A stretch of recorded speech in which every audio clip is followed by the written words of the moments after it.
Assalamualaikum warahmatullahi wabarakatuh. Ketemu lagi dengan saya Halida Bahri.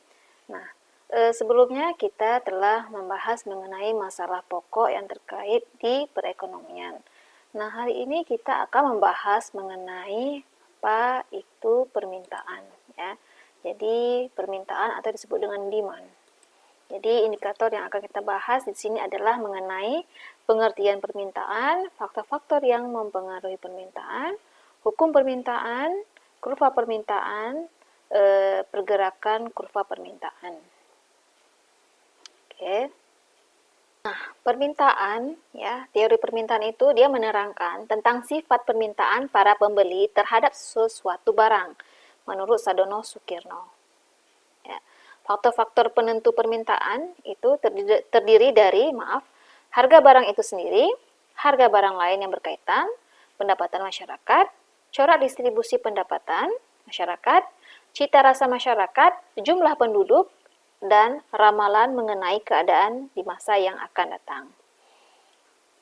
Oke, mengenai hukum permintaan, ya, di mana suatu hipotesis yang mengemukakan bahwa semakin rendah harga suatu barang, maka makin banyak permintaan terhadap barang tersebut. Ya, itu hukum permintaan itu maka dia sebaliknya ya. Jadi semakin tinggi harga suatu barang, maka semakin sedikit permintaan terhadap barang tersebut. Jadi kebalikannya. Nah, daftar permintaan adalah tabel yang memberikan gambaran dalam angka-angka tentang hubungan antara jumlah barang yang diminta dalam masyarakat. Ya, jadi sini ada tabel dan ada kurva permintaan. Ya. Nah, di sini ada kurva dan tabel ya permintaan, di mana tabel permintaan terhadap buku tulis pada berbagai tingkat harga. Di sini bisa kita lihat keadaan P, Q, R, S, T. Dengan harga ya P 5.000, maka jumlah yang diminta adalah 200. Keadaan Q di mana harga yang 4.000, maka jumlah yang diminta adalah 400. Keadaan R ya, harganya 3.000, maka jumlah yang diminta juga semakin meningkat yaitu 600. Dan juga seterusnya ya. Maka kurva permintaan ya di sini bisa dilihat ya di mana sini adalah harga dan di sini adalah kuantitas jumlah yang diminta.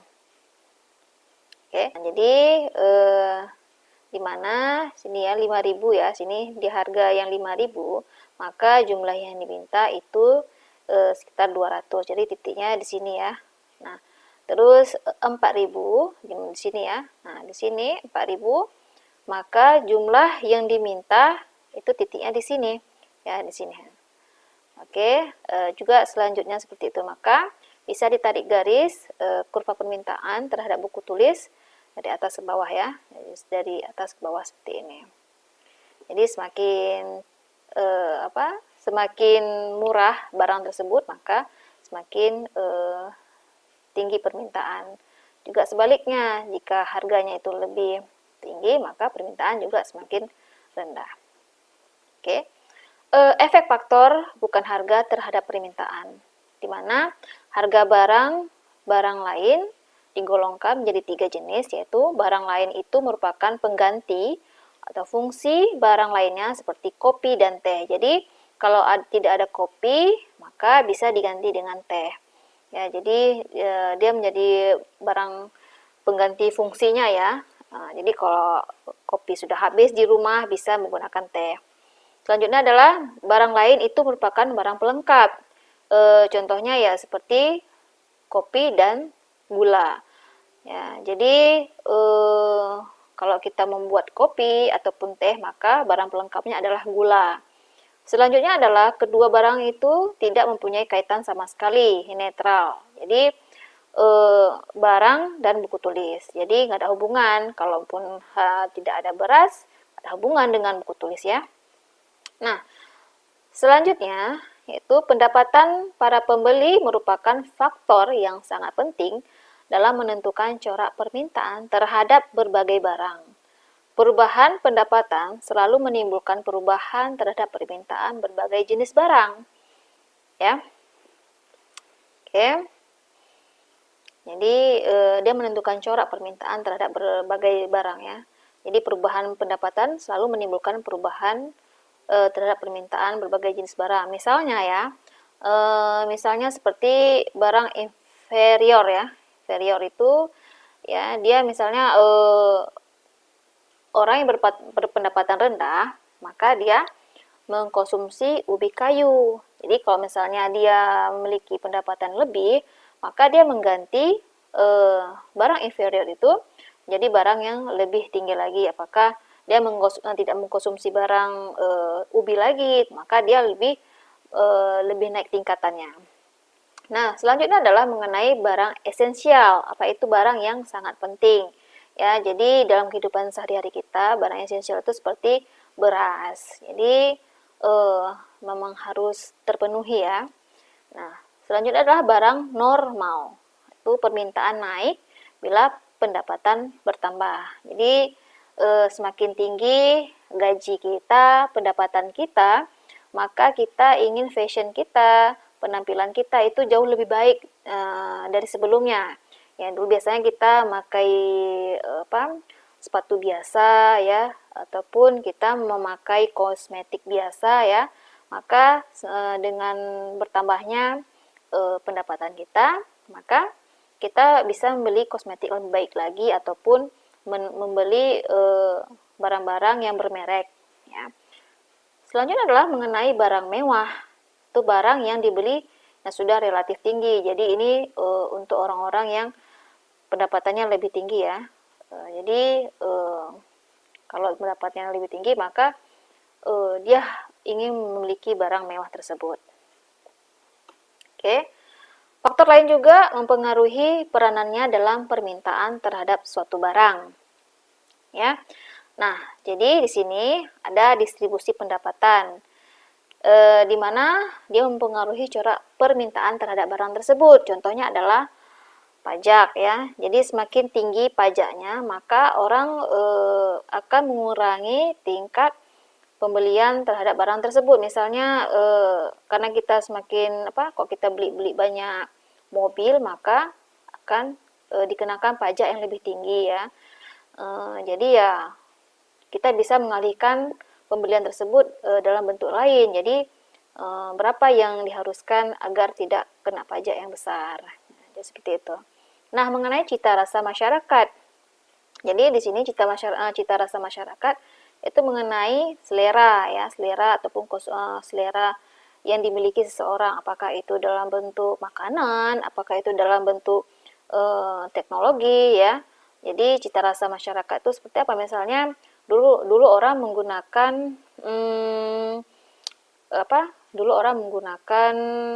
barang-barang Amerika ya, barang-barang Amerika, Eropa. Nah, sekarang kebanyakan kita menggunakan barang Cina.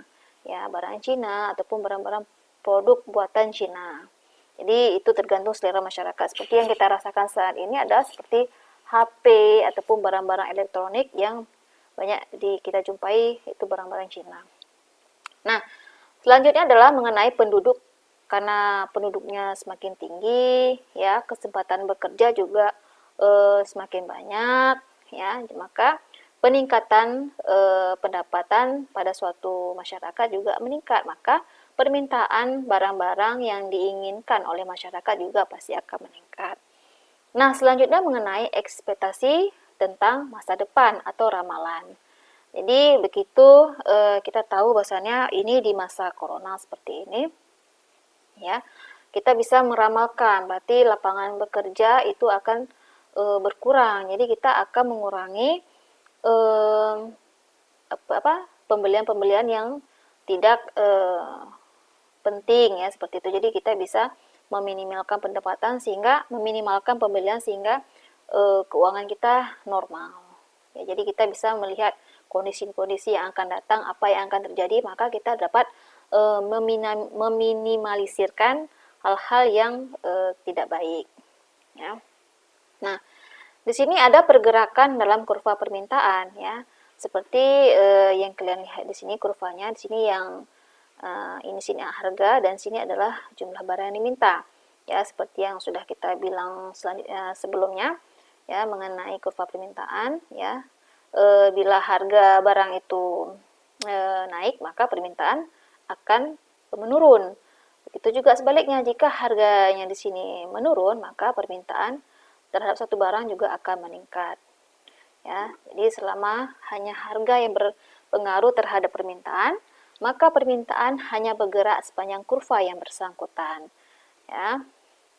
Nah, permintaan ya, di mana kurva akan bergeser jika salah satu kondisi dari ceteris paribus itu akan berubah.